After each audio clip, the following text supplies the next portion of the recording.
امام الانبیاء حضرت محمد الرسول اللہ صلی اللہ تعالی علیہ وسلم 10 چیزوں سے پناہ مانگتے تھے۔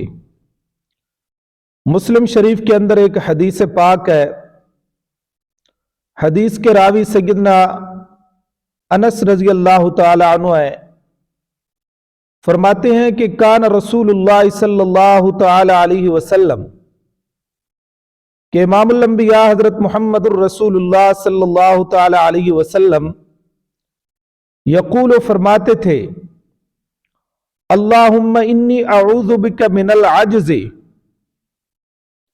اے اللہ بے شک میں تجھ سے عجز سے، والکسل اور سستی سے، والجبن بزدلی سے،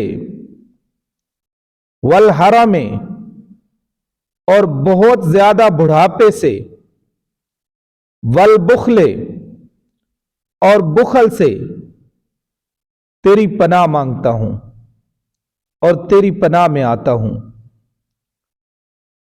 وَأَعُوذُ بِكَ، اور میں تیری پناہ میں آتا ہوں، من عذاب القبر، عذاب قبر سے، وَأَعُوذُ بِكَ، اور میں تیری پناہ میں آتا ہوں، من فتنۃ المحیا، زندگی کی آزمائشوں سے، والممات اور موت کی آزمائشوں سے، وفی روایت، اور ایک روایت میں ہے وزلع الدین، قرض کے بوجھ سے، وغلبۃ الرجال، اور لوگوں کے غلبے سے بھی میں تیری پناہ میں آتا ہوں۔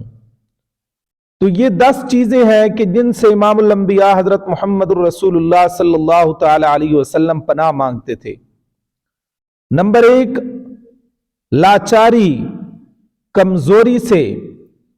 نمبر 2، سستی سے۔ نمبر 3، بزدلی سے۔ نمبر 4، بہت زیادہ بڑھاپے سے۔ نمبر 5، بخل سے۔ نمبر 6، عذاب قبر سے۔ نمبر 7، زندگی کی آزمائشوں سے۔ نمبر 8، موت کی آزمائشوں سے۔